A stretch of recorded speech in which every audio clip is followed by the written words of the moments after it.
गणेशाय नमः।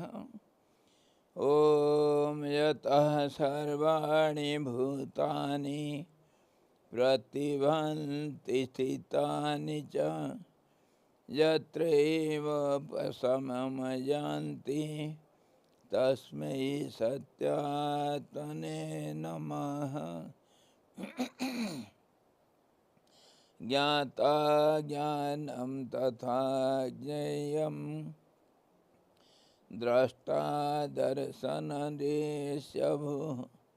कर्ता हेतुः क्रिया यस्मात् तस्मै ज्ञात्यात्मने नमः। स्फुरन्ति सीकरा यस्मात् आनन्दसाम्बरे वनौ सर्वेषां जीवनं तस्मै ब्रह्मानन्दात्मने नमः।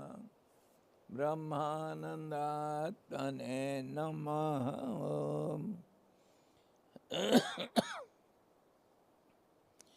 वेदोदधिं समुन्मथ्य ज्ञानरत्नं समुद्धृतं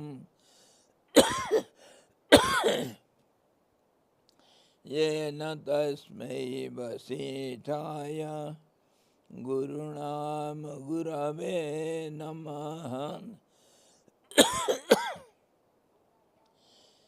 वशिष्ठ जी भगवान की जय। सद्गुरु भगवान की जय। सच्चिदानंद भगवान की जय। शब्द ब्रह्म की जय। सरस्वती महारानी की जय। योग वशिष्ठ जी भगवान की जय। हरि ओम।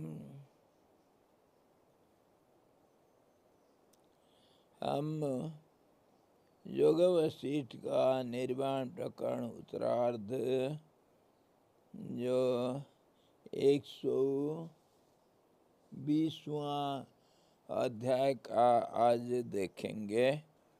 19वां पूरा हो चुका है और हम अभी भी वही प्रकृति का रहस्य को अलग अलग ढंग से अलग अलग भाषा में अलग अलग दृष्टिकोण से देख कर के विचार कर रहे हैं। प्रकृति का क्या स्वरूप है जिसको हम माया नाम दिए हैं, कैसे वह दिखता है। We are till now discussing only one thing. What is the nature's nature? What is the form of the nature? What are the characteristics? What are the rules and regulations? How does it work? What it is, how it is, where it is, what does it do? What is its purpose? All these we are discussing by the question of Ram to Vasishtha. How is the nature? From all angles. Now we are going to discuss the 20th chapter of Nirvana Prakarana, second half.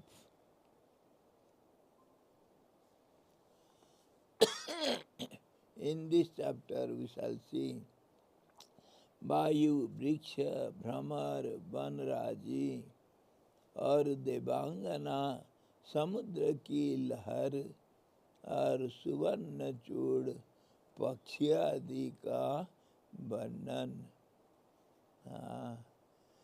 सुवर्णचूड़ पक्षी देखे हैं?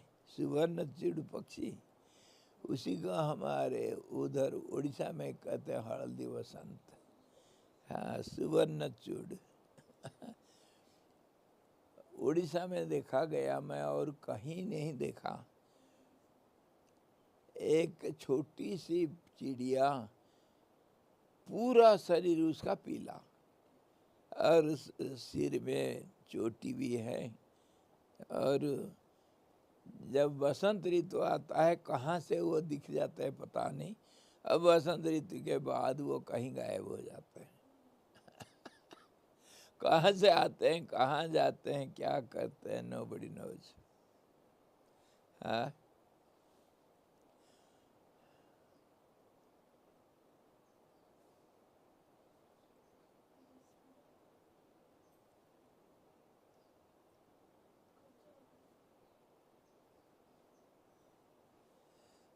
हळदी बसंत टीकी मनोहरा, सुन्य रे काटी जाए सुनार गारा। क्या सुंदर सब कविता उसके ऊपर। बसंत ऋतु आने से वो सुवर्ण चिड़ पक्षी छोटी सी दिखाई देता है और उसके बाद फिर कहाँ गायब हो जाता है। जैसे हमारे शीतकाल में कुछ चिड़िया इधर गायब हो जाते हैं और फिर गर्मी जैसे शुरू होता है वो आ जाता है बसंत ऋतु के शुरू में। जैसे बुलबुल और सब कोई ये सब गायब हो जाता है। कुछ जल कौवा के बारे में हम पहले विचार किए थे। कौवा और जल कौवा, ठीक कौवा जैसे पानी में डूब करके मछली पकड़ते हैं, पानी के किनारे रहते हैं, आकाश में उड़ेंगे, पानी के अंदर जाएंगे, पानी के ऊपर भी रहेंगे। तीन भुवन उनके लिए छूट है, कहीं भी जा सकते हैं। पानी के अंदर भी एक एक दो दो मिनट रह सकते हैं, मछली ढूंढते हैं। बगुला के माफी, बगुला पानी के अंदर नहीं जा सकता है, डूब नहीं सकता है, परंतु बगुला के माफी वो पानी के ऊपर भी पत्थर में कहीं बैठ कर के देखते रहेंगे मछली को। जल कौवा वो भी यहाँ के नहीं होते हैं, वो साइबेरिया के होते हैं। वो वहाँ से शीतदिन में, शीतकाल में इधर आ जाते हैं, शीतकाल में साइबेरिया में बहुत बर्फ़ पड़ता है, इसीलिए वहाँ से आ जाते हैं भारत में। हमारे क्या है एक चिड़िया का, क्या वो है, बहुत किस्म के चिड़िया आते हैं उधर। चिली का इधर भी राजस्थान और उत्तर प्रदेश के बॉर्डर में एक जगह है। हाँ, वो बहुत चिड़िया आते हैं उधर, बहुत किस्म किस्म का। मैं गया हूँ, एक तालाब भी है उधर, और कितने किस्म के चिड़िया देखना। वो सब आते हैं कहाँ से पता नहीं, शीतकाल में वहीं सब इकट्ठे होते हैं। ये सब प्रकृति का बड़ा विचित्र रहस्य है।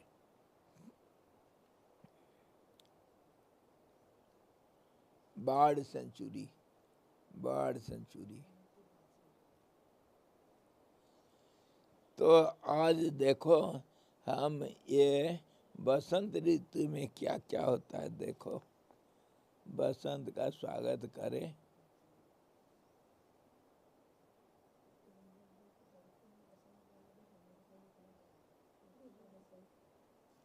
कहाँ है बसंत ऋतु, आओ स्वागत करेंगे आपका। बसंत पंचमी की सबको बहुत सारे शुभकामना। बसंत ऋतु के माफी आपका जिंदगी आपका सुख से भर जाए, आनंद से नाचो नचाओ दुनिया को।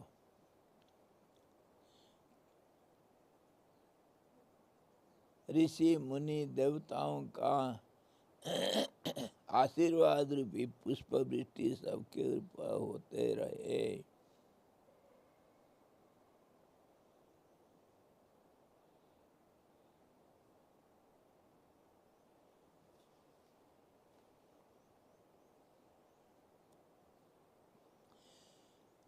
थोड़ा स्वागत कर दें। आओ बसंत स्वागत मतवाले। बसंत में सब मतवाला हो जाता है, खून दौरा होता है शरीर में, इसीलिए तिल वगैरह खाना, तिल गुड़ इसको खाना हमारा परंपरा है बसंत ऋतु स्वागत करने के लिए। ऋतुराज के रूप, आप कौन है? मतवाले, आपका स्वागत हम करते हैं बसंत ऋतु। ऋतुराज के रूप और भोगी प्रमोद रूप, आनंद का भोग करना है किसी भी हालत में, कैसे भी आनंद ही आनंद।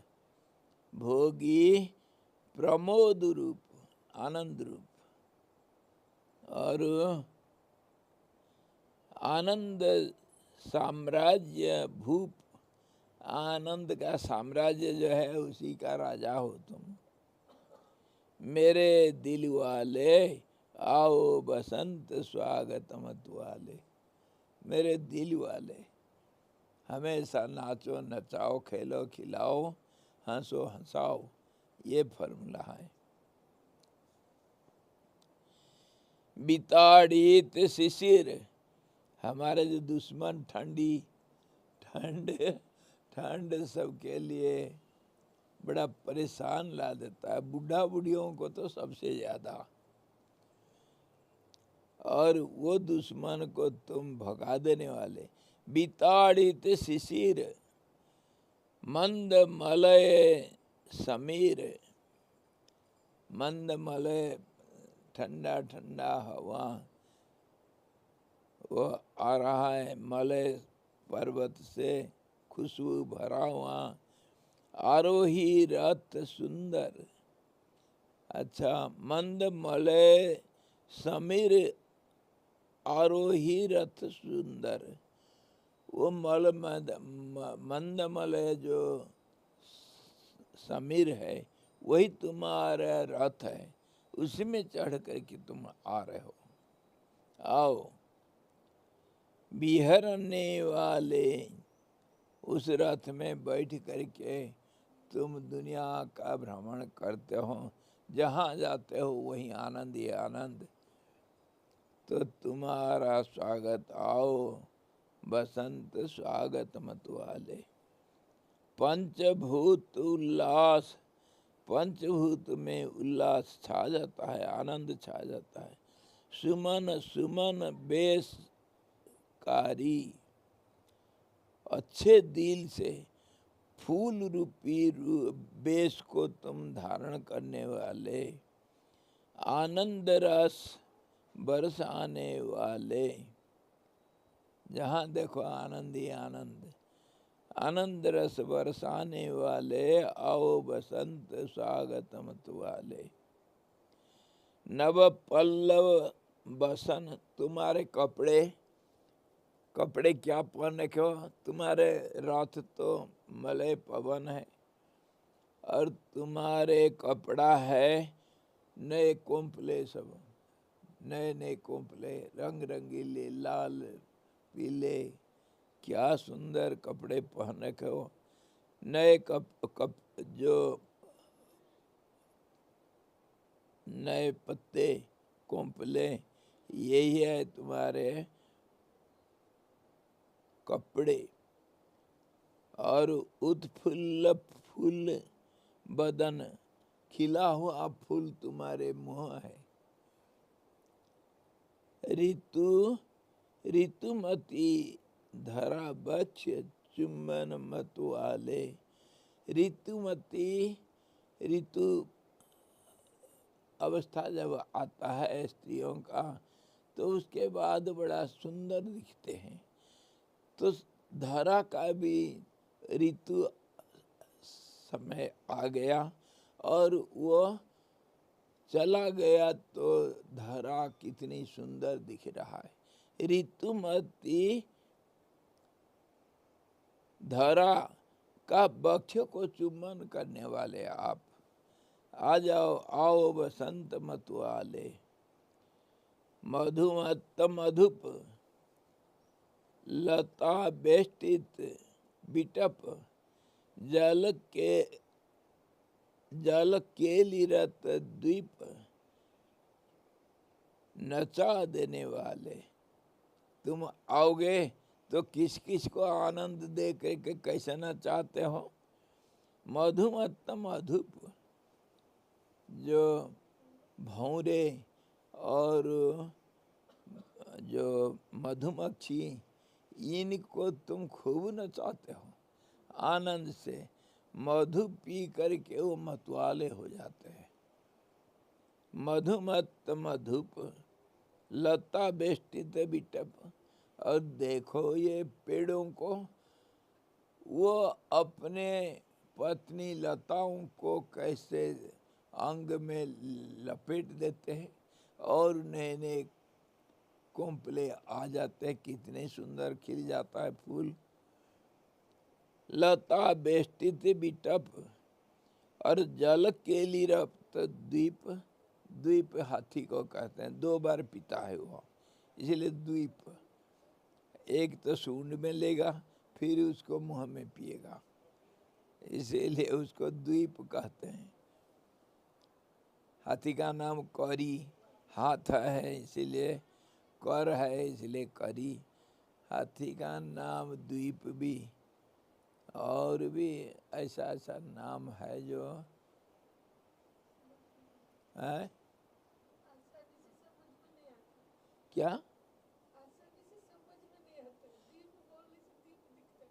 दीप, वो तो दीप, ये द्वीप 2 बार पीता है। द्वीप, ये दीप नहीं।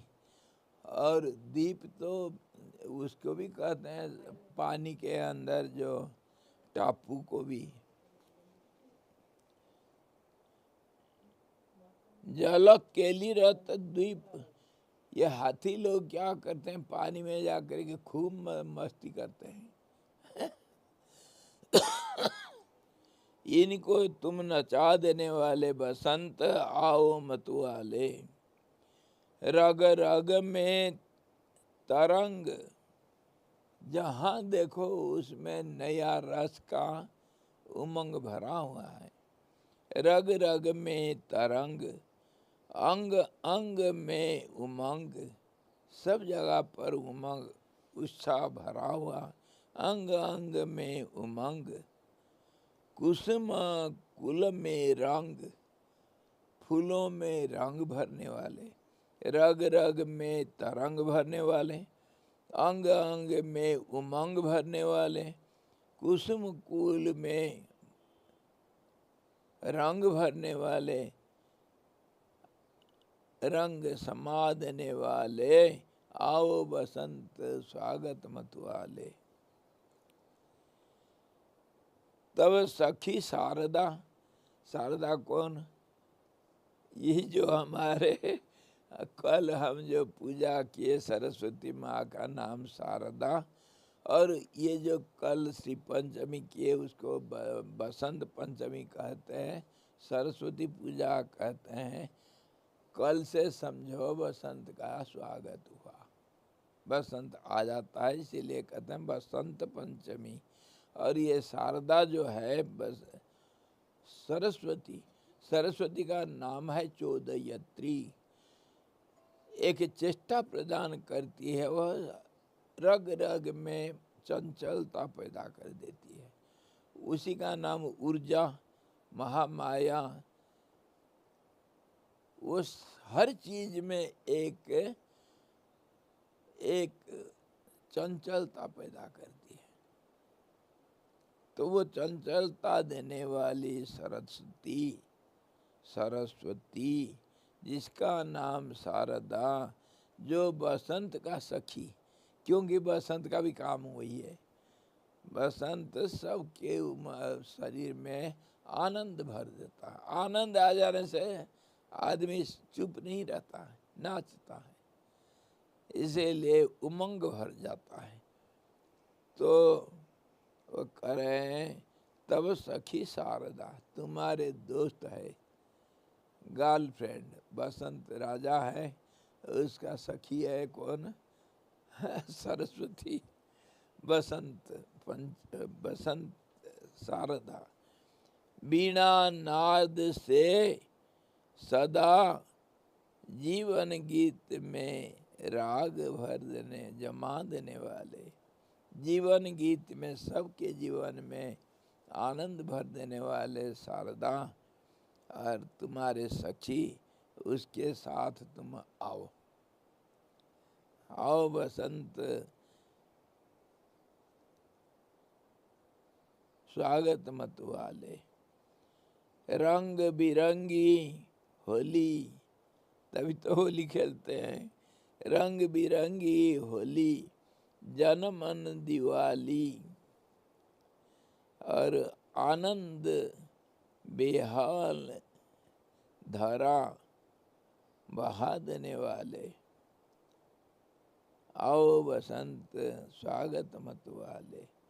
किंतु, लेकिन किंतु आ गया, जैसे हम भी हर चीज में एक विपरीत अवस्था को भी लाते हैं। बसंत तो सबके दिल में आनंद भर देता है, किंतु ये किंतु आकर के सब बिगाड़ देता है, ठीक उल्टा कर देता है। किंतु विरह विधुर मिलन चिंता, विरह विधुर, जो विरह से जल रहा है उसका दिल को और जला देते हो तुम। हाँ? जिसका जो जोड़ी जो बिछुड़ गए हैं, तो उनके मन में तुम आग लगा देने वाले होते हो। किंतु विरह विधुर मिलन चिंता, कातर, चिंता से कातर हो जाता है, दुखी हो जाता है, आतुर हो जाता है। अंतर तम से दूर, जो अपने साथी, जीवन का साथी से दूर रह करके विरह का जो ज्वाला उसको तुम और तेज कर देते हो।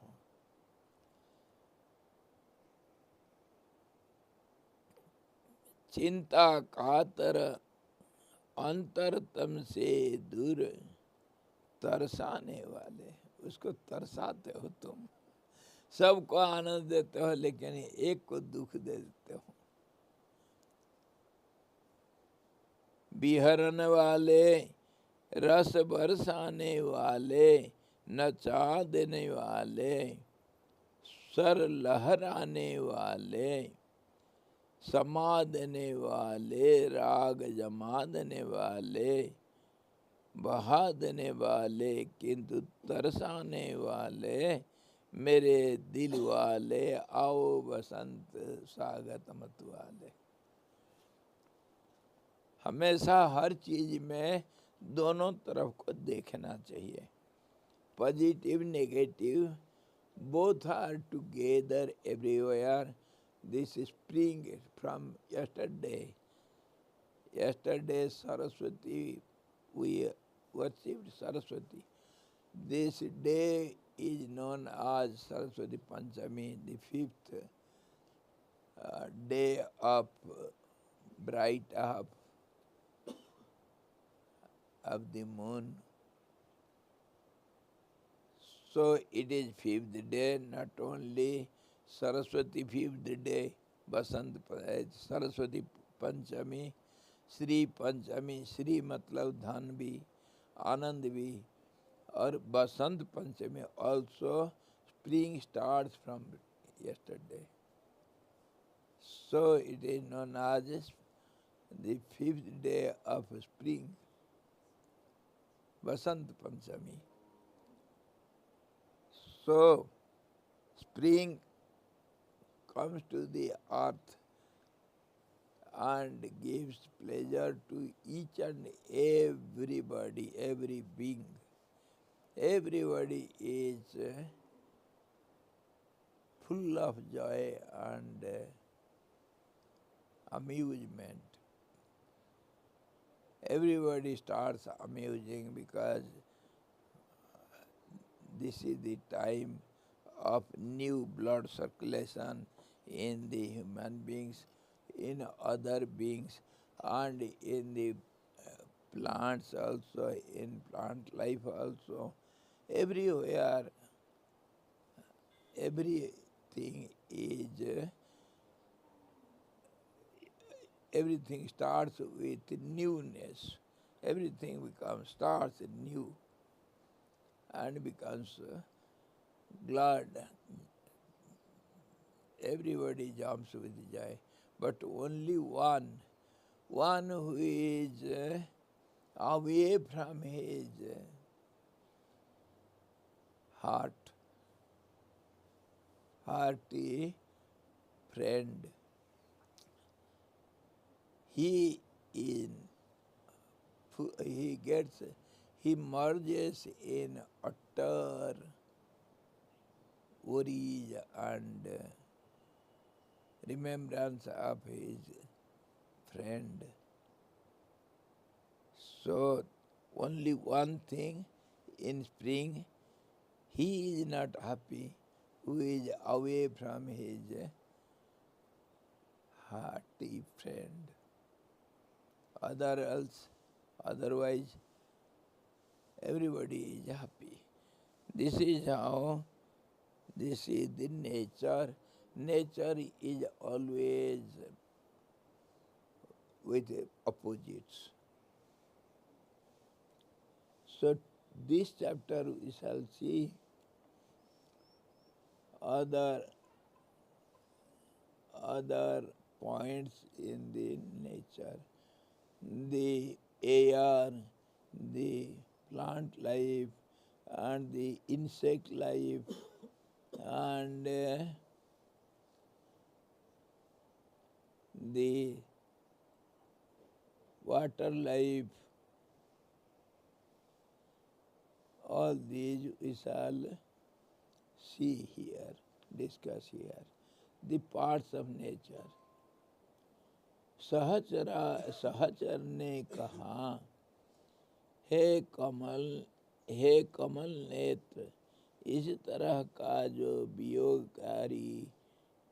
वियोगकारी कथाएं कह रहा यह स्त्री पुरुष का जो जोड़ा इस समय उत्तम आसव पान करने के लिए प्रवृत्त है, इसे आप देखिए। आसव, आसव किसको कहते हैं? ये मद्य नहीं कहा, आसव दोनों अर्थ में आएगा। आसव दवाई भी है और शराब भी है। द्राक्षासव, रेड वाइन।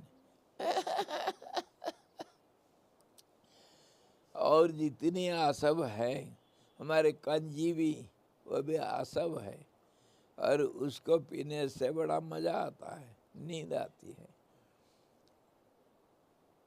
अभी बसंत ऋतु में ये क्या वो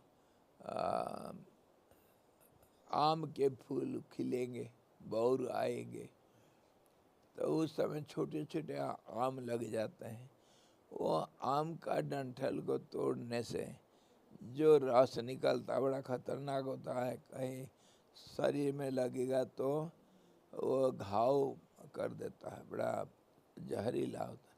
लेकिन उसको थोड़ा पानी में डाल करके पियो, अरे क्या मजा वो गर्मी के दिनों में आम का रस। बड़ा मजा आता है, नींद खूब। वो गर्मी कहीं पता नहीं चलता है, जहाँ अच्छा है वहीं बुराई है। तो इसी प्रकार ये आसव होता है। आसव दवाई का काम में आता है, उसको ऐसे ही फर्मेंटेशन करके सब निकालते। कोई आसव तो 6 महीना जमीन में गाड़ करके रखते हैं, उसमें फॉर्मेशन होता है। तो इसी प्रकार कोई आसव पी रहे, उसको दिखा रहे, वो कह रहे देखो वो जो बिछड़े हुए पथिक थे वो मिल करके अभी कुछ पीने के लिए कर रहे, चलो चलो पियो पियो पियो, नाचो। पिएंगे, हम पिएंगे नाचेंगे, प्रेम की प्याला पिएंगे। हाँ जी, पिएंगे और नाचेंगे। तो क्या करोगे? हाँ, कुछ व्यवस्था करो पीने का। अच्छा, पीने का तो ला रखे।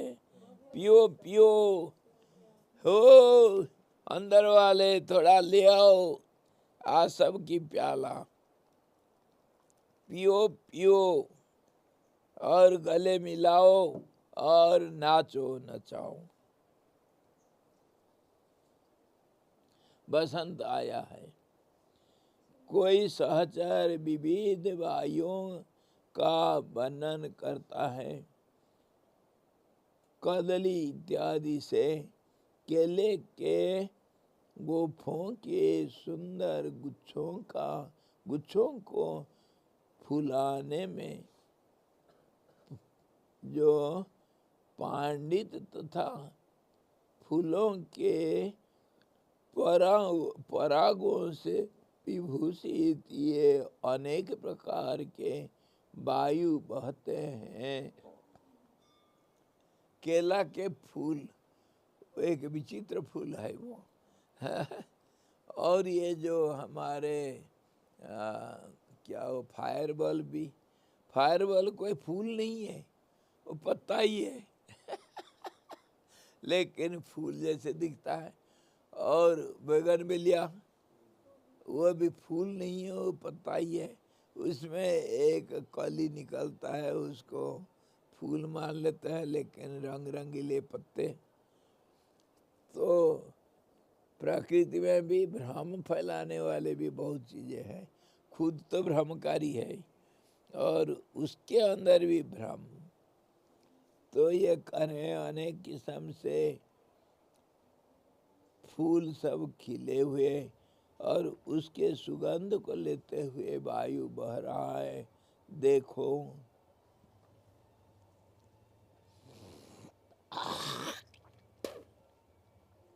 देखो कैसा।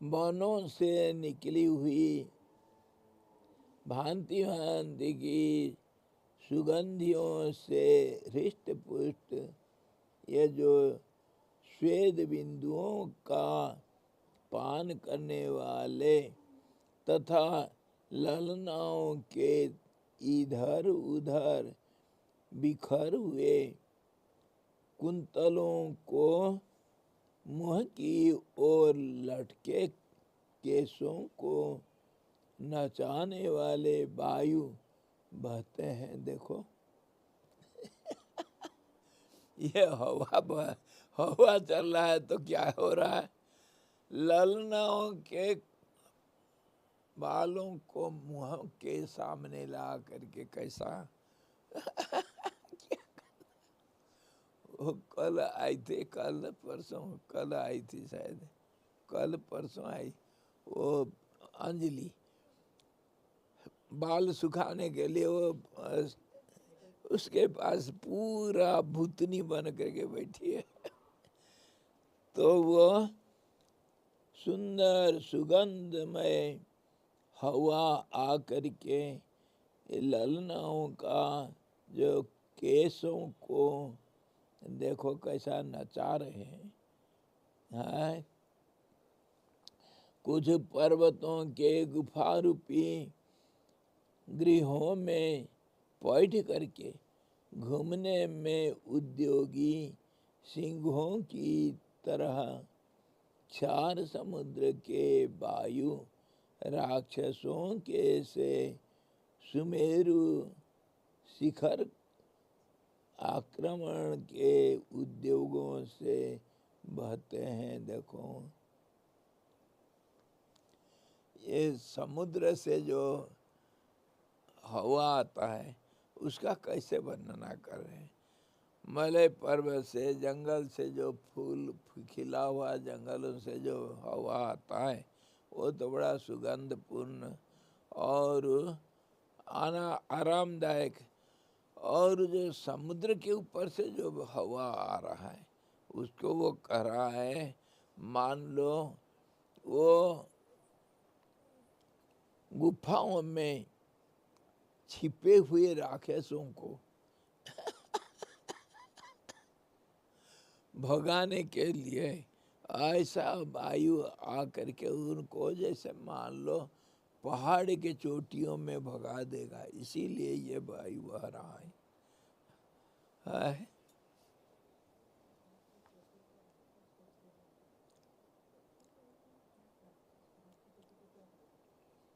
समझे?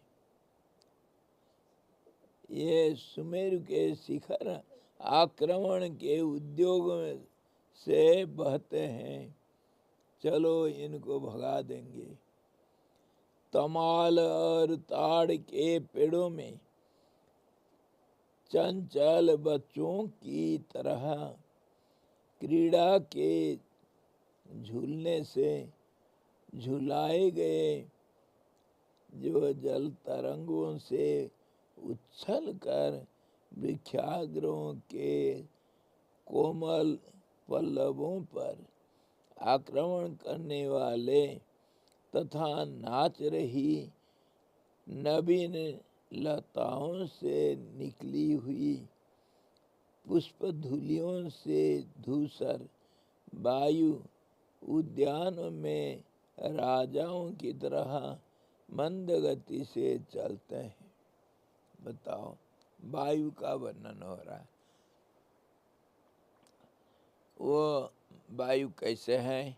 जंगल से फूलों का पराग लेते हुए सुगंध को भरते हुए चलते हैं। तो ताड़ और नारियल के पत्तों के आगे क्या सब झूलते हैं?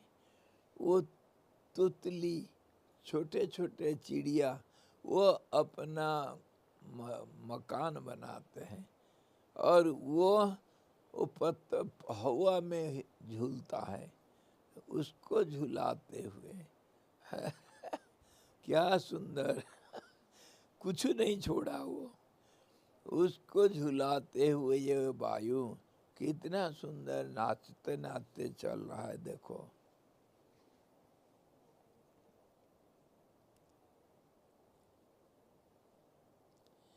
और जल तरंगों से उछल करके वृक्ष के अग्र के कोमल पल्लवों पर आक्रमण करने वाले हैं। ये हैं, ये वायु क्या करता है? पेड़ों के ऊपर आक्रमण करता है। देखो वो लाल लाल कोंपले कैसे हिल रहे हैं। ये वायु आक्रमण करता है।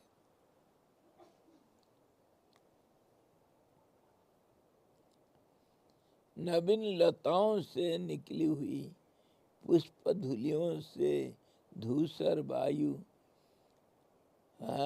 उद्यानों में राजाओं की तरह देखो मंद गति से चलते हैं। धीरे धीरे कैसे चल रहा, बह रहा है। ये राजा लोग जब अपने अपने आंगन में कैसे चलते हैं, ऐसा चल रहे हैं ये वायु। वर्णना का उदाहरण देखो, बिना उदाहरण से कविता मजा नहीं आता है, उदाहरण चाहिए सब जगह पर।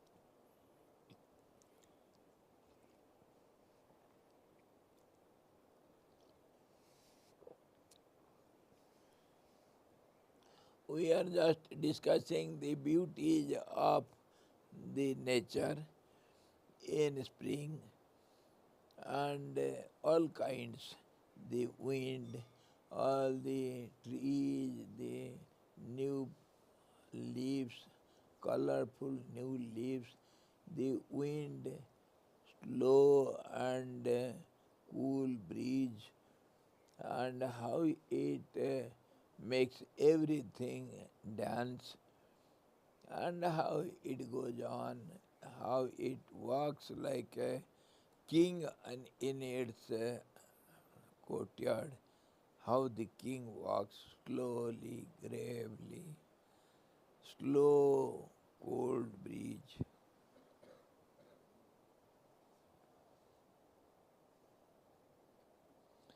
तमाल और ताड़ के पेड़ों में चंचल बच्चों की तरह क्रीड़ा के झूलने से झुलाए गए जल तरंगों से उछल कर वृक्षाग्रों के कोमल पल्लवों पर आक्रमण करने वाले तथा नाच रही नवीन लताओं से निकली हुई पुष्प धूलियों से धूसर वायु उद्यानों में राजाओं की तरह मंदमत गति से चलते हैं। देखो,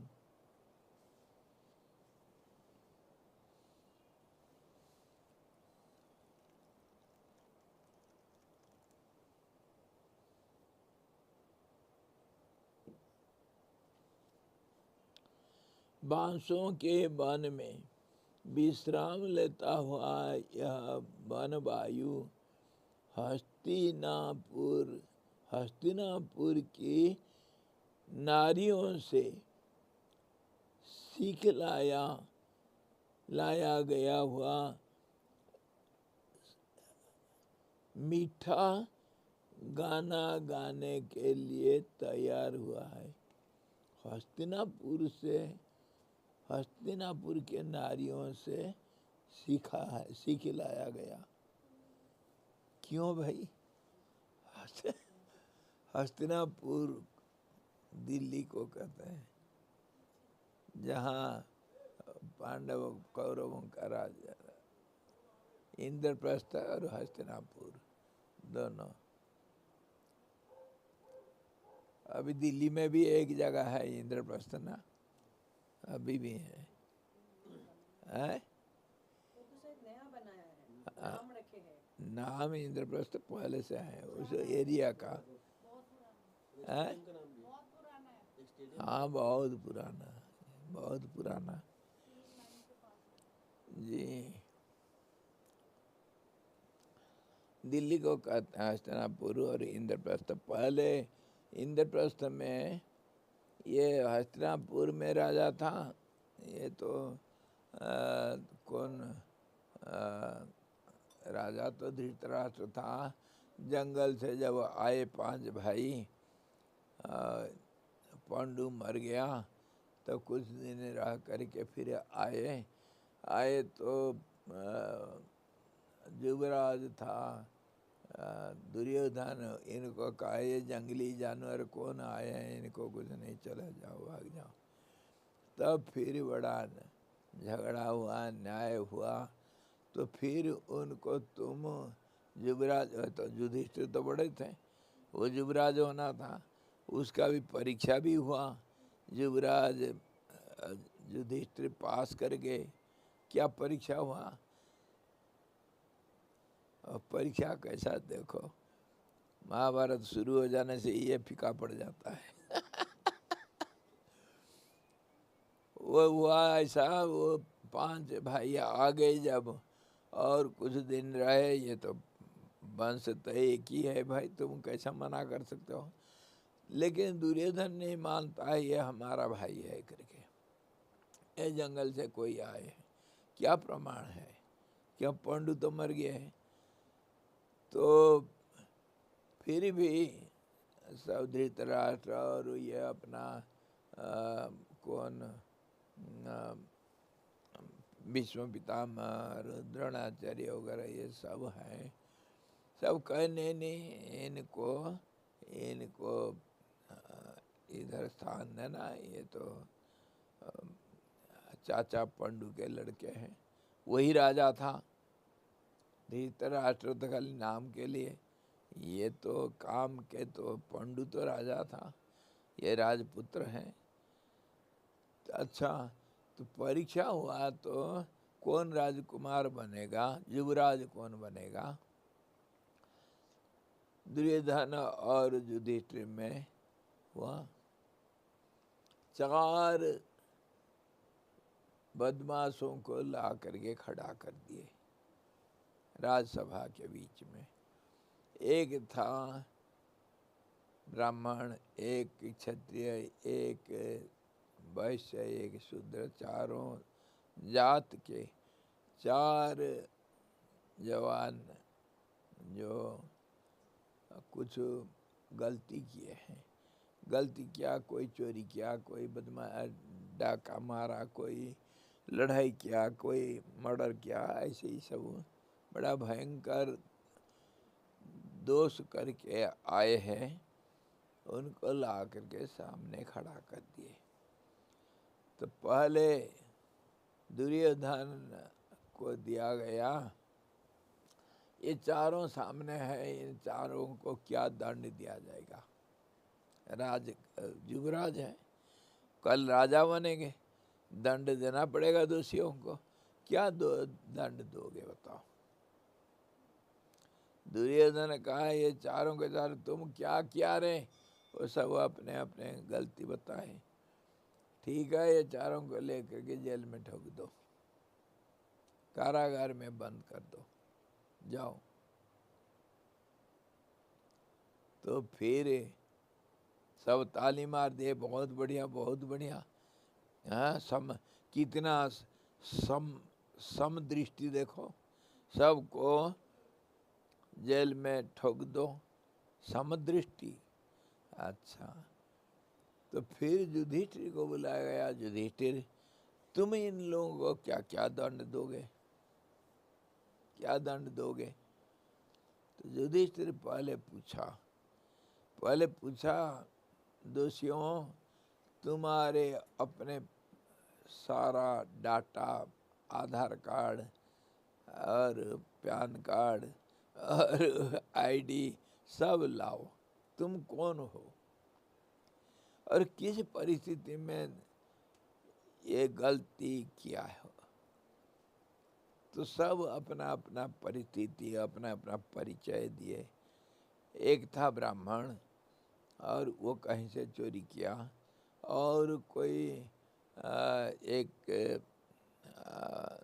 क्षत्रिय था, एक कोई वैश्य, एक शूद्र था। चारों अलग अलग भयंकर दोष किए हैं। तो युधिष्ठिर कहते हैं, देखो ये जो शूद्र है उसको कारावास तो होगा, परंतु ये 10 दिन का कारावास होगा। और ये जो वैश्य है उसको भी कारावास दंड दिया जाएगा, और इसको 2 महीना का दंड दिया जाएगा, और इसको कठिन परिश्रम के साथ दंड दिया जाएगा। अच्छा, तीसरा है क्षेत्रीय। क्षेत्रीय कहीं किसी को मारा पीटा कुछ किया था, क्षेत्रीय को 6 महीना के लिए बड़ा कठोर ये सेवा के साथ और कठोर स्थिति के साथ इसको दंड दिया जाएगा। क्योंकि ये रक्षा करता होता हुआ अगर किसी का विनाश करने के लिए जाता है, इसके ऊपर दंड बहुत ज़्यादा हो जाता है। इसको तो 6 महीना तक सश्रम परिश्रम करेगा, इसको उसके साथ साथ भी दंड दिया जाएगा, ताकि ये होश में आएगा तुम्हारे धर्म है सबका रक्षा करना, इसीलिए तुम किसी का नुकसान नहीं कर सकते हो। इसका एहसास होना चाहिए, इसको ये दंड दिया जाएगा।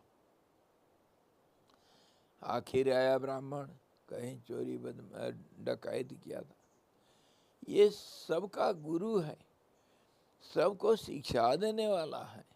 और ये अगर ऐसा दुष्कर्म करता है, इसको 1 साल तक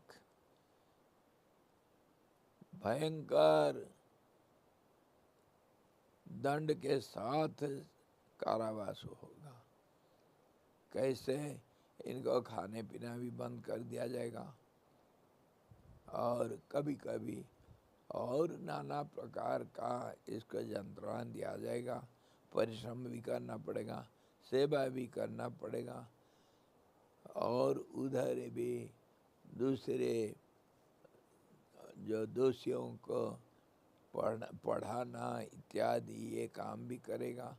बहुत काम के साथ उसको 1 साल का भीषण दंड दिया जाएगा, क्योंकि ये सबको सिखाने वाला था, ये सबका गुरु था। और ये अगर गलती करता है तो फिर इसको तो कठिन से कठिन दंड दिया जाएगा। शूद्र के बराबर नहीं, क्योंकि शूद्र तो स्वभाव से ही अशिक्षित और सेवाकारी है, उसको ये बुद्धि कहाँ से आएगी?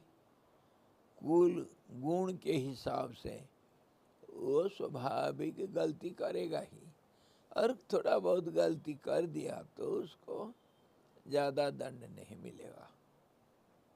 सबसे ज़्यादा दंड ब्राह्मण को मिलेगा। तब सब ताली मार दिए और युधिष्ठिर ही युवराज बने। फिर भी दुर्योधन स्वीकार नहीं कर रहा, उनको सब भगा दो, इधर नहीं रह सकते हैं। क्योंकि जोर जबरदस्ती ना हो सका तो जबरदस्ती का काम है।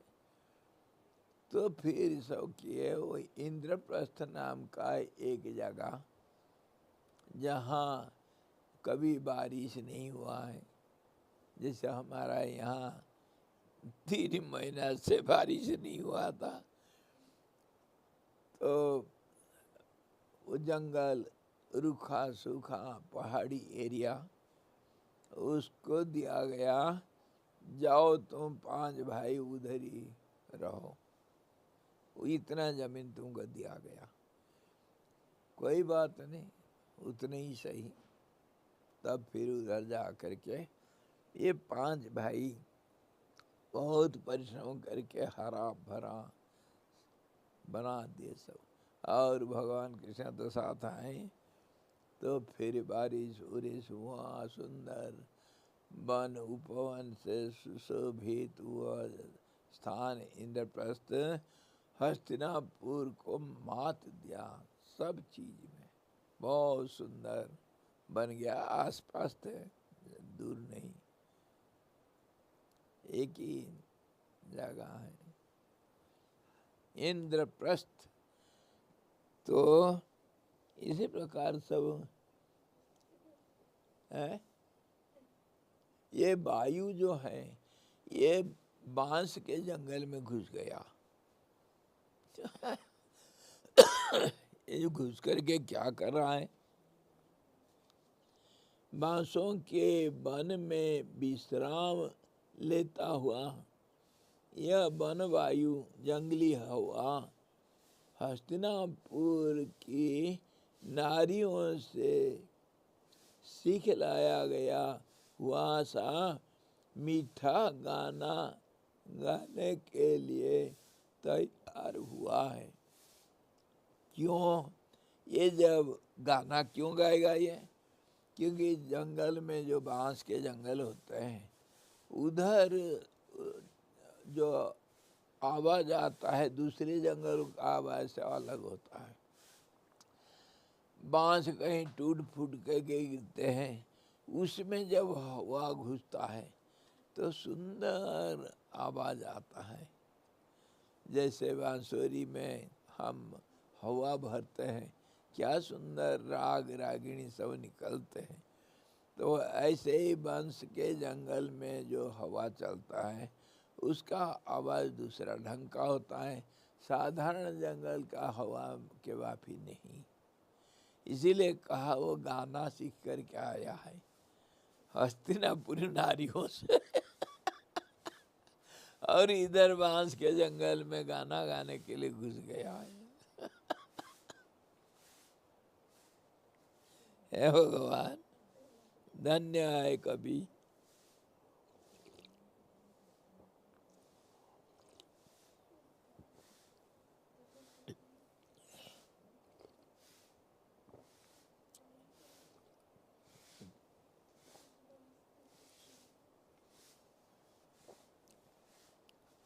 हस्तिनापुर के नारियां क्या बढ़िया गाना गाते हैं, नहीं गाली देते हैं। तो बांस के अंदर जो हवा आता है थोड़ा तेज तेज आवाज आता है। हाँ, तो हस्तिनापुर के लोग बड़े खूब गाली देते हैं, कटु शब्द में। इसीलिए अरे जहाँ शादीशुदा होता है ना, कैसे गाली देते हैं, बड़ा मीठा मीठा, बड़ा कटु, कड़ुआ कड़ुआ। हाँ, सुनने के लिए आनंद भी आता है और दिल को चुभता भी है।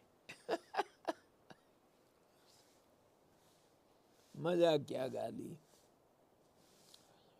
जब से कर्णिकार ने सुगंधी पराग आदि न देकर वायु का निरंतर क्या तिरस्कार किया,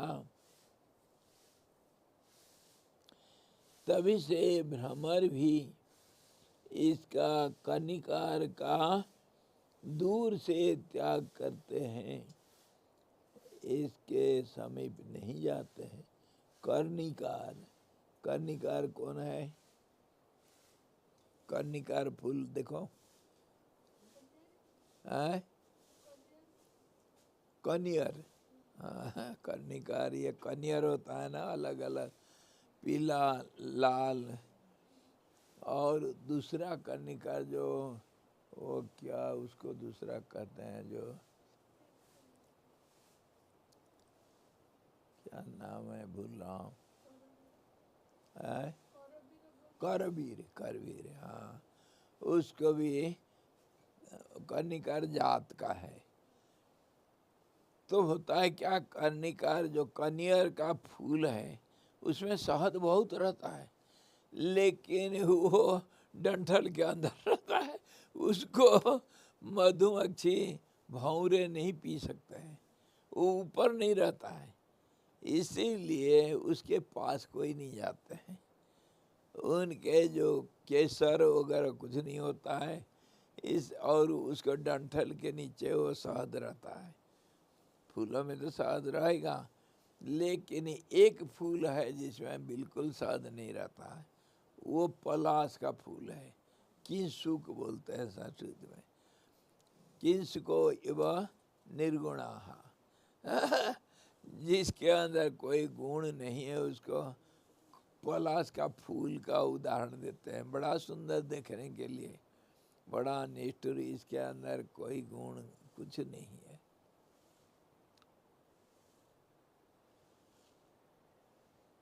जो व्यक्ति के अंदर कोई अच्छे गुण नहीं होते हैं, उनका संग करना वर्जित। जैसे जैसे पलाश के फूल का खिला हुआ इतना सुंदर पेड़ में भी कोई चिड़िया नहीं जाते हैं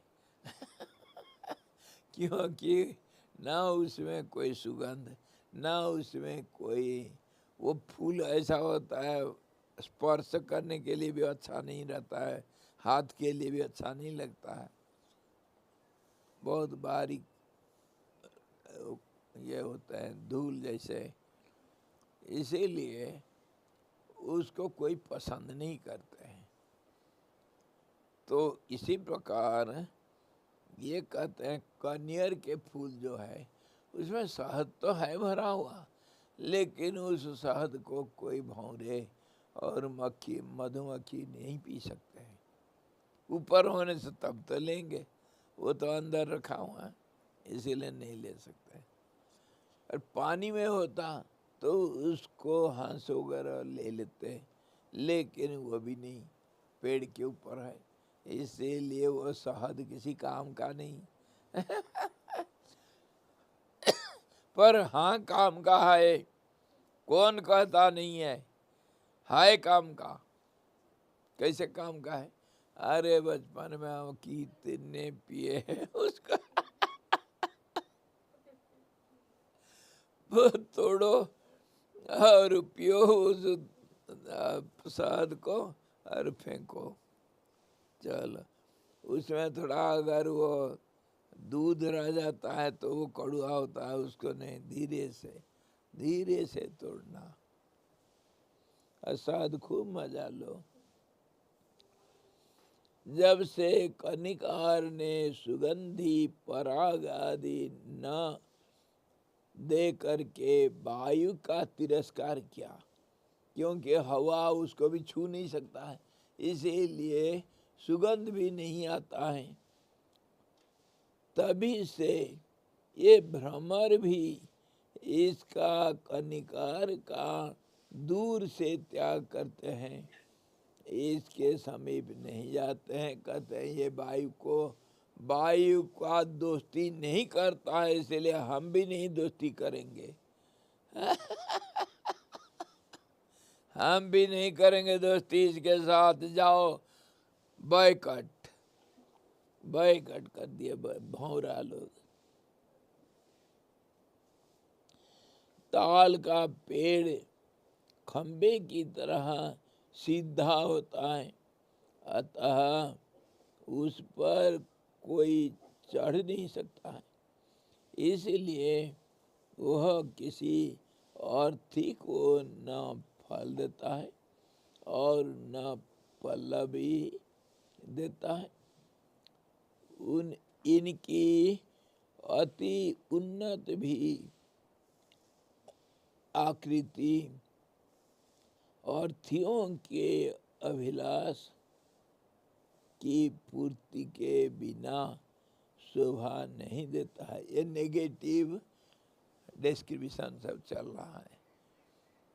देखो, कनियर का फूल बेकार, उसको तो भंवरे सब बॉयकट कर दिए, हम नहीं आएंगे तुम्हारे पास। देखो ये ताड़ के पेड़, इसमें कोंपले भी कोई खुश बढ़िया दिखता नहीं, रंग रंगीला। इसमें इसका जो पत्ता है इसी किसी काम का नहीं, और इतना लंबा है, ना किसी को छाया, ना किसी को कोई फल, ना किसी को कोई सुगंध, कुछ नहीं देता है। इतना बड़ा बन करके क्या हो गया तेरा? ये बड़ापना शोभा नहीं देता है। हाँ, दूसरे का उपकार जब नहीं करता है तो ये बड़ापना, ऊंचाई किसी काम की नहीं। हाँ, बड़ा हुआ तो क्या हुआ, जैसे पेड़ खजूर। खजूर भी ऐसे ही है, कांटे, उसमें किसी को कोई ना छाया, ना किसी को कोई आश्रय। कोई चिड़िया भी उधर नहीं जाएंगे। भला ताड़ के पेड़ में वो पत्ते के आगे वो चिड़िया आए तो थोड़ा भले मकान बना लेते हैं और झूलते रहते हैं हवा में, लेकिन पेड़ खजूरी में तो किसी का कोई काम नहीं। हद तेरी के, लंबा हुआ तो क्या हुआ?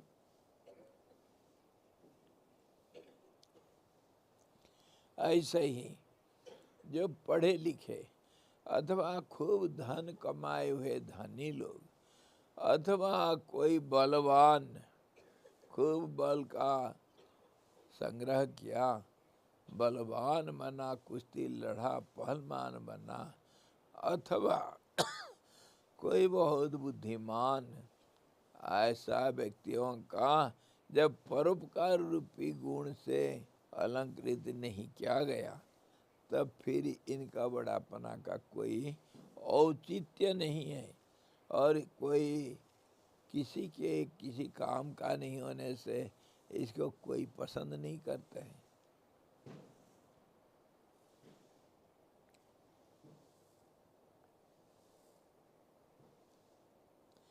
बड़ा बनना क्यों? दूसरों के भलाई के लिए। उदारता आदि गुणों से रहित मूर्खों की वस्त्र अलंकार आदि के आडंबर से शरीर की सजावट ही शोभा के लिए होती है, अन्य कुछ नहीं। राजन, यह फूला हुआ पलाश का आ गया। पलाश के पेड़ फूलों की सजावट से ही राजा के तुल्य मालूम पड़ता है। देखो, पलाश का फूल आ गया। हम जो विचार कर रहे थे, कहने का मतलब यह है, चाहे कितने भी सुंदर हो, चाहे कितने किसी गुण में तुम भरपूर हो, वह गुण अगर दूसरों के भलाई में नहीं लगा, दूसरों को पसंद नहीं आया, दूसरों के प्रशंसा योग्य नहीं हुआ, तो फिर तुम्हारा बड़ापना किसी काम का नहीं, बेकार है। Here we are discussing a very important point. In the nature we see big trees, high, very tall trees, palm trees and coconut trees, date trees, all these long trees.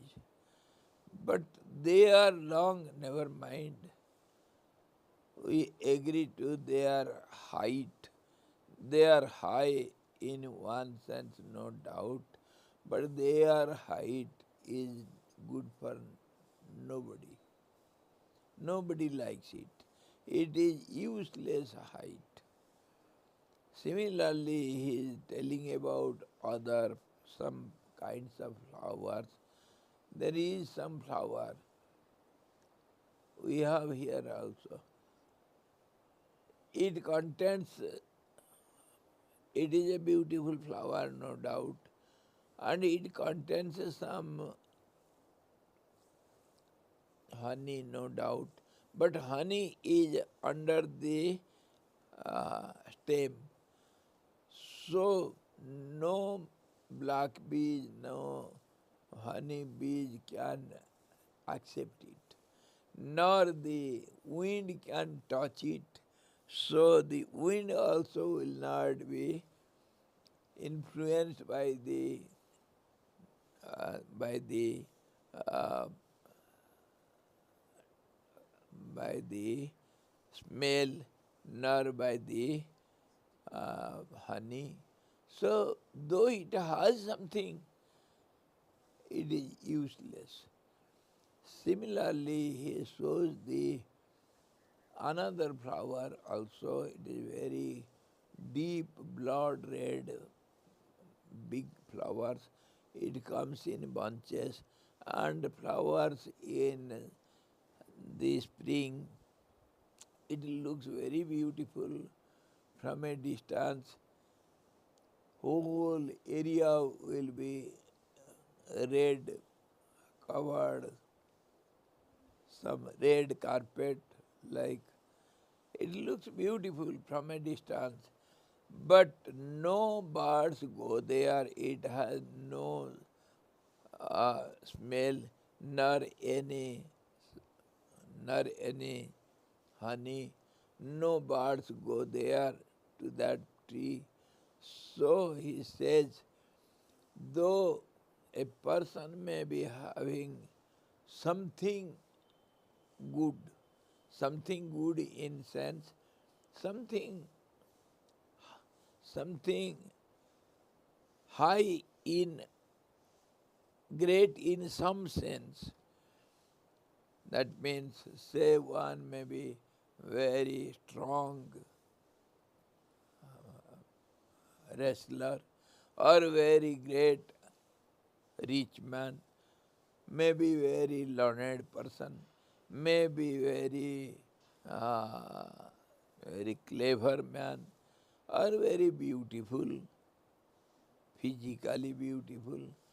All these greatness, they are great when they are used by others, means helpful for others, then only they are great, or else their greatness is good for nothing.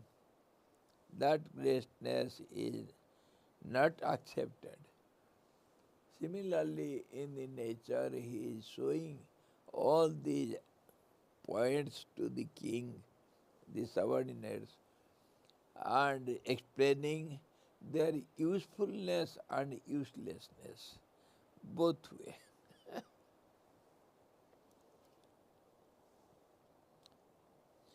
उदारतादि गुणों से रहित मूर्खों की वस्त्र अलंकार आदि के आडंबर से शरीर का सजावट ही शोभा के लिए होता है ना, अन्य कुछ नहीं है। मूर्खों का सुंदरता किस काम का?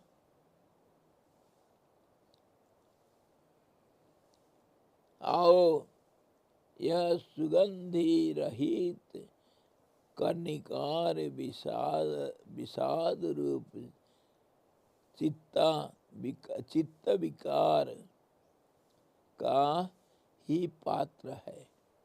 कर्णिकार हुआ ये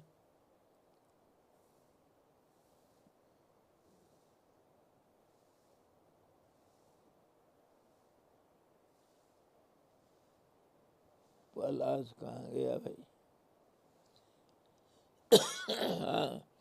राजा ने यह पलाश, फूला हुआ पलाश का पेड़ फूलों की सजावट से ही राजा के तुल्य मालूम पड़ता है, देखो, परंतु किसी काम का नहीं है।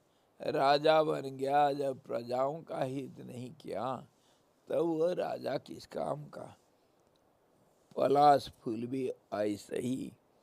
और ये कर्णिकार जो है, इसको भी देखो, सुगंध रहित ये कर्णिकार, ये जो करवीर विषाद रूप चित्ता विकार चिंता विकार चित्ता विकार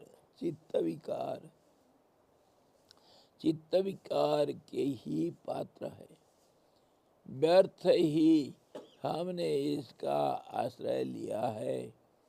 निर्गुण जीव के तुल्य इसके अनुसरण से क्या लाभ होगा?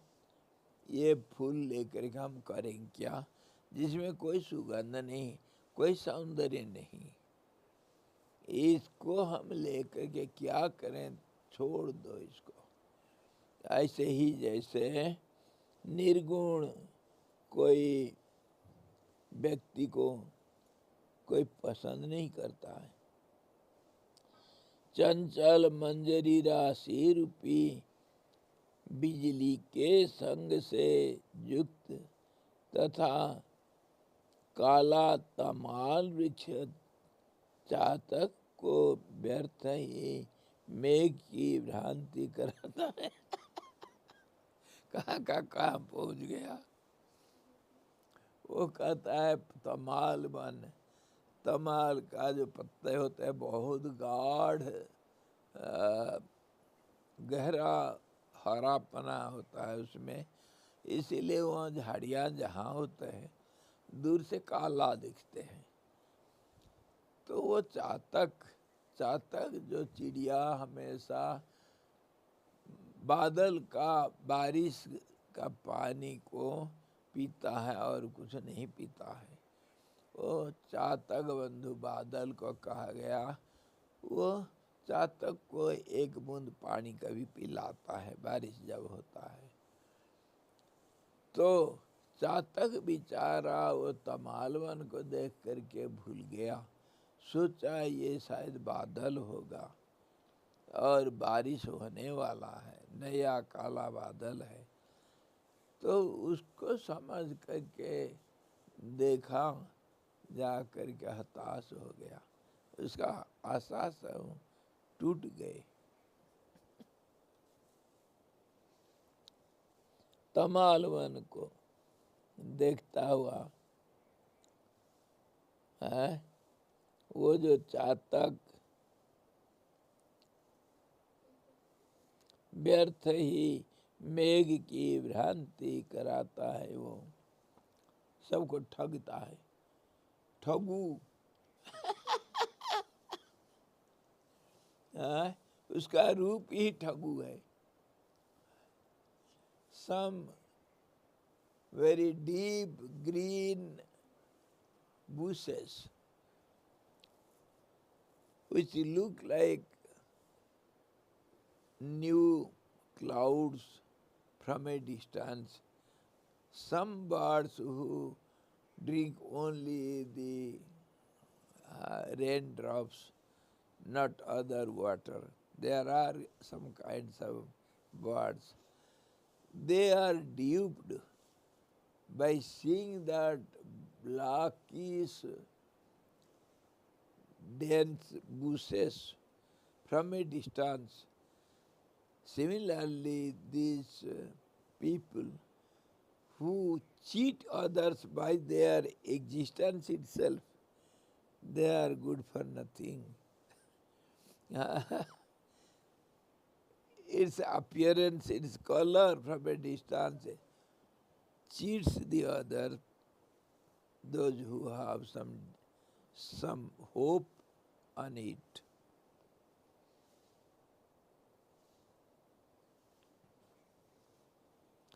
ये ऊंचे बांस उन्नत कुल के समान है। अच्छा, but these high bamboo bushes, they seem to be very good. They are great really. How? Let us see. ये जो ऊंचे ऊंचे बांस उन्नत कुल के समान है। उन्नत कुल के लोग वर्णों से, वाहनों से, रथ, हाथी, घोड़े आदि से विभूषित होते हैं, तो ये पर्णों से, पत्तों से विभूषित है। उन्नत कुलों का संघ सुभेद्य होता है, तो उनका भी संघ दुर्भेद्य है। उन्नत कुल के जन सज्जनों के उपकार के लिए राजाओं का आश्रय स्वीकार करते हैं, तो इन्होंने उत्तम छायाओं से पर्वतों को आच्छादित कर रखे हैं।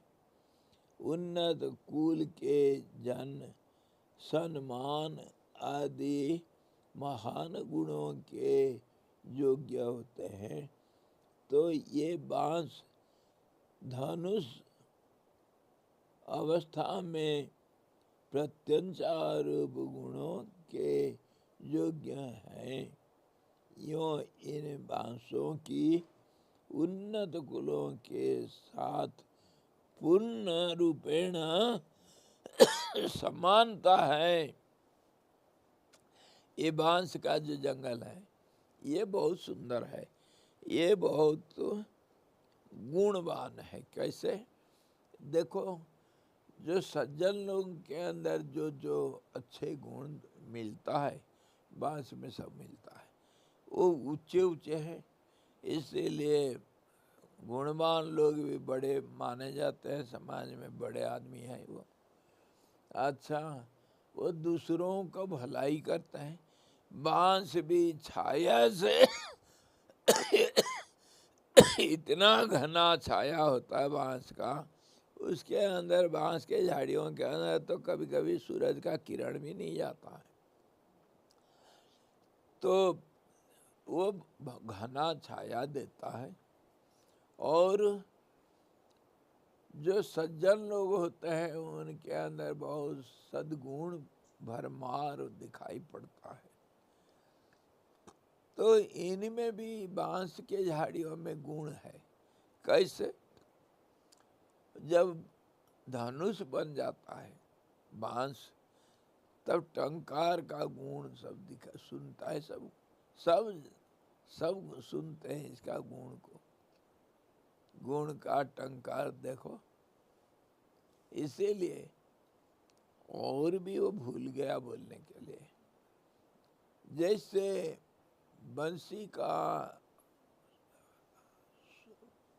आवाज सबको आनंद देता है, ये बांस से बना हुआ बंसी, ऐसे ही जो सज्जन लोग होते हैं उनका मधुर ध्वनि, आनंद प्यार भरा हुआ जो शब्द सारे समाज को आनंद देता है।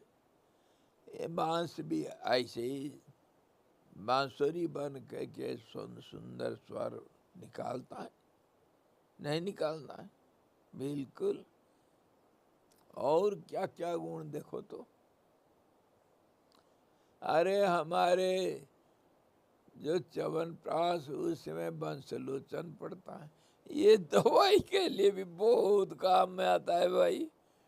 बांस का अंदर से वो जो सफ़ेद धूल होता है उसका कहते हैं बंसलोचन, वो बहुत गुणकारी और बहुत कीमती चीज़ है, उसको लोग इकट्ठे करते हैं।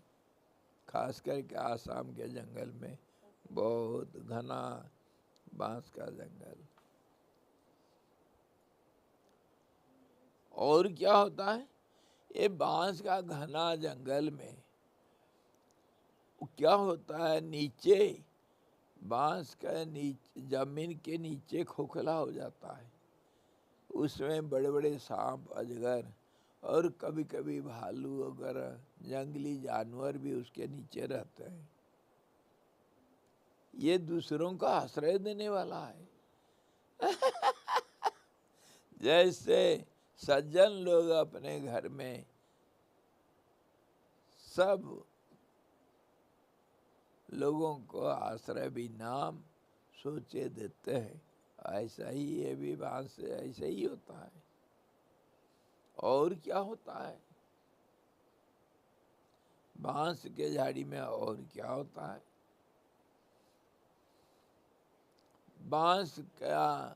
बांस को काट करके घर मकान बनाने के लिए हर चीज में गृहस्थी लोग इसको इस्तेमाल करते हैं। तो ऐसे ही सज्जन लोगों का रहने से समाज हर चीज़ से फायदा उठाता है और हर चीज़ में काम में आते हैं सज्जन लोग समाज में। और क्या देखो, सोचो, बड़ाई करो बांस का, हाँ, किसी का तो हम गाली दे करके उसको नीचे खड्डा में डालेंगे और किसी को प्रशंसा करके पहाड़ के चोटी पे चढ़ाएंगे। यही तो कविता काम, और यही प्रकृति का खेल भी। ऊंचाई का सीमा नहीं, नीचाई का भी सीमा नहीं, दोनों तरफ से वर्धमानश्च, बढ़ने वाले हैं। तो इसी प्रकार ये जो प्रकृति भी अणुरणीयान महत्व मह्यान, छोटे से छोटे भी गुण इसी के अंदर है और बड़े से बड़े गुण भी इसी के अंदर है। दुर्गुण में बड़ा है तो सद्गुण में भी बड़ा, और दुर्गुण में सबसे छोटा होने पर भी सद्गुण में भी सबसे छोटा, विस्तार में सबसे बड़ा सबसे छोटा।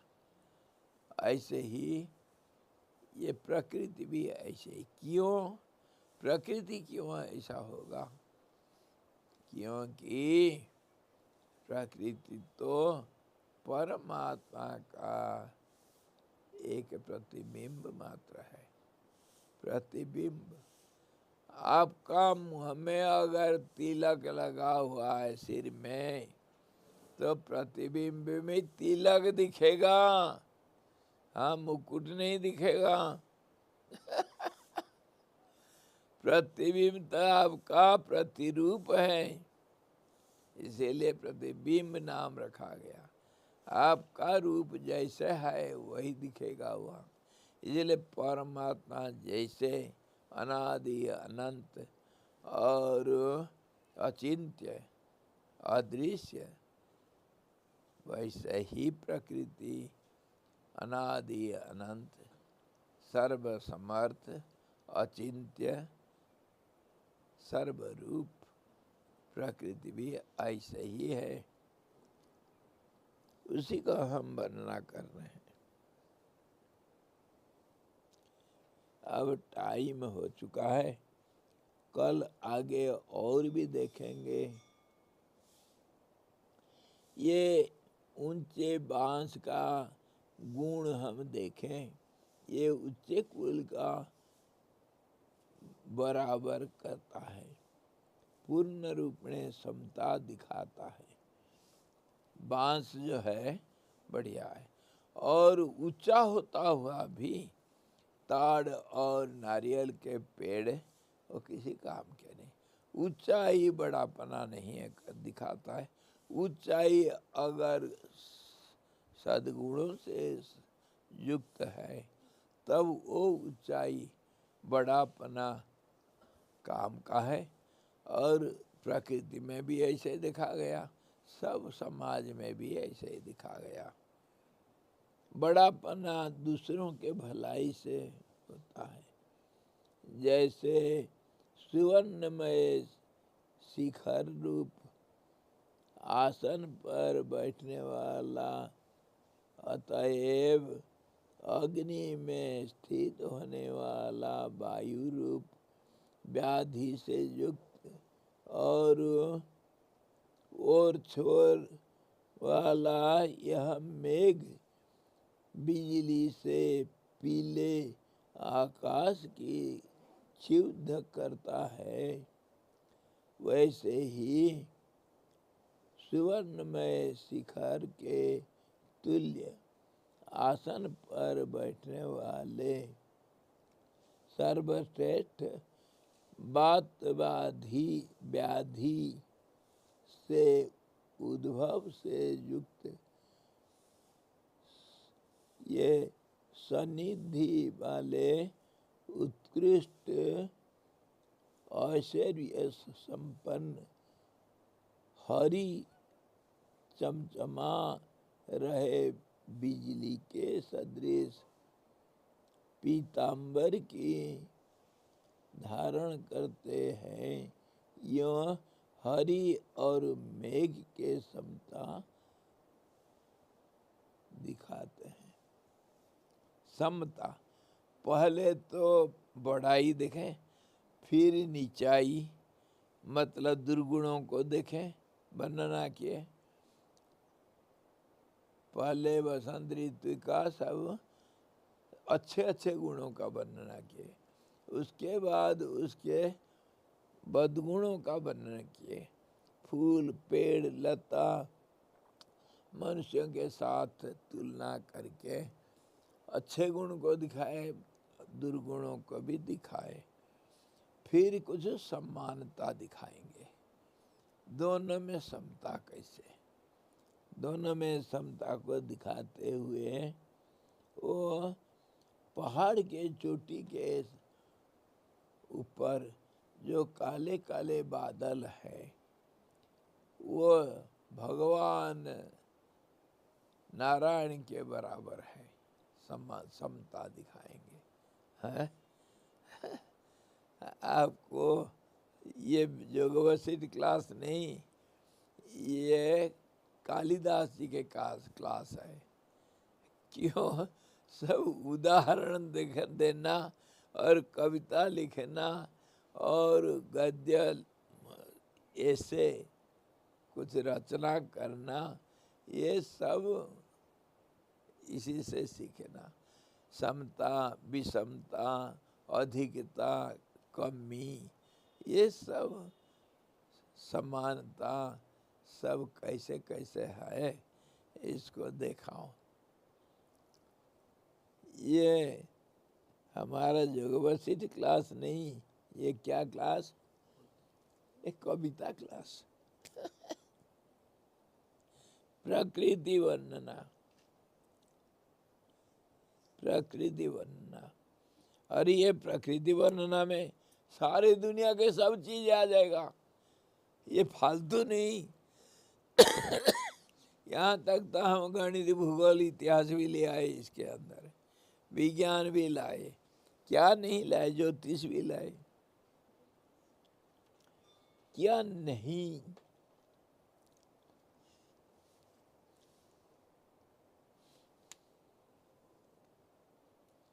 वेदांत में, वेदांत का चोटी, ये सारे वेदांत का सार योगवशिष्ठ। कहीं आप सुने एक पति का अपने पति पत्नी को मनी मन कल्पना में आलिंगन करते बेहोश हो करके चला गया स्मशान घाट में मर करके। ये वेदांत मतलब वेदांत में ऐसा चीज नहीं जो वेदांत के अंदर नहीं आएगा।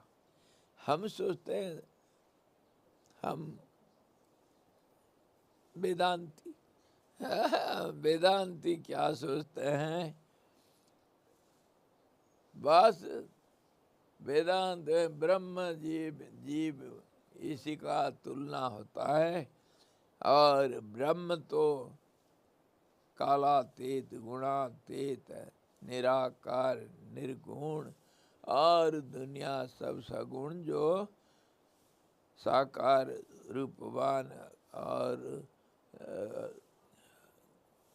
सब परिवर्तनशील इत्यादि ये संसार नहीं है। और जीव शिवैव केवलम, जीव ब्रह्मैव केवलम, नास्ति नेह नानास्ति किंचन। एक वो ब्रह्म द्वितीय नास्ति, दूसरा नहीं। इसी को हम समझ रखे हैं, ये जो बोलता है और समझता है वही वेदांती है। अरे चींटी एक जाते जाते उसका एक पैर टूट गया, दूसरा चींटी उसको उठा करके देखो देखो कैसा ले जा रहा है, पीठी में उठा करके दो चींटियां। ये वेदांत का असली वेदांत ये है। वेदांत का सार है ये।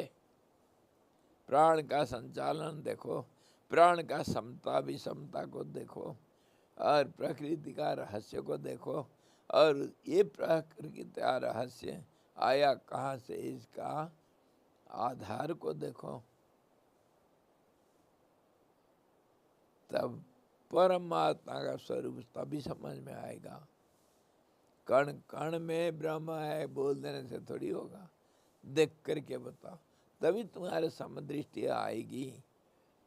और जीवो ब्रह्मैव केवलम तभी बोल सकते हो। ये दो चींटी, एक मरा हुआ एक जिंदा चींटी के अंदर जब तक तुलना नहीं किया, जब तक दोनों में समता को नहीं देखा, तब तक तुम वेदांती नहीं बन सकते हो। भले रट रट करके तुम बड़ा भारी लेक्चर दे दो, हाँ तुम ज्ञान बंधु ज्ञानी नहीं। ज्ञान बंधु हो।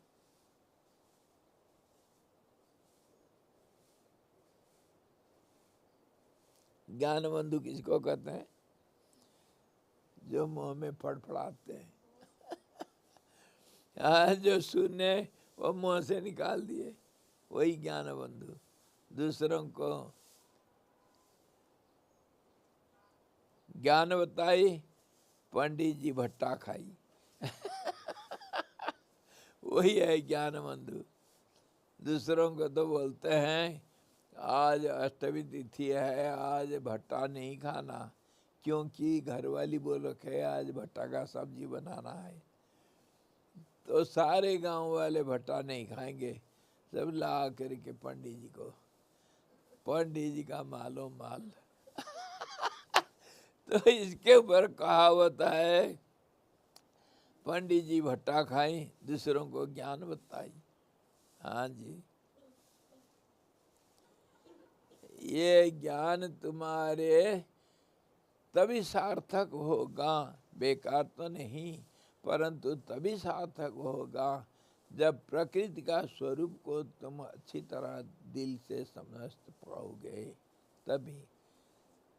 वेदांत, the end of all the scriptures, Vedas, which declares only one without a second. There is nothing else other than the absolute one without a second. The absolute singularity. That is the essence, the end of all the scriptures. Only one exists, nothing else. But that will be beautiful to say. That will be so sweet to hear. That will be so good to understand only when you know every dust particle of the nature and the world which is before us, around us, and wherein you are, then only you are capable of understanding the Absolute. Then only you can understand yourself. What are you? Where are you? When are you? What for you are? Where from you are? What is your purpose? And all these enquiries will be successful only when you discuss and understand thoroughly, inwardly, outwardly, from all angles, what is you and what is around you, which is known as nature, which is known as creation or world, which is known as the creation of the ultimate power, energy. Then only you will understand what is the truth behind it. So, we have to see each and every point and discuss it from all angles and merge it in the Absolute One. Then only you will be able to have a equal vision and understanding and strength of your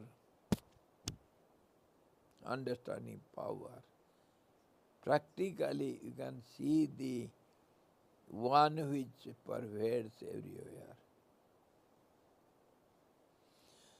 Hari Om Purnamadaha Purnamidam Purnat Purnamudachyate Purnasya Purnamadaya Purnamevamasishyate.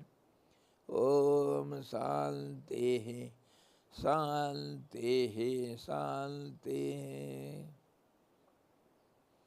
सद्गुरु भगवान की जय, सच्चिदानंद भगवान की जय, सदा ब्रह्म की जय, सरस्वती महारानी की जय, जोग वशिष्ठ जी भगवान की जय। हरि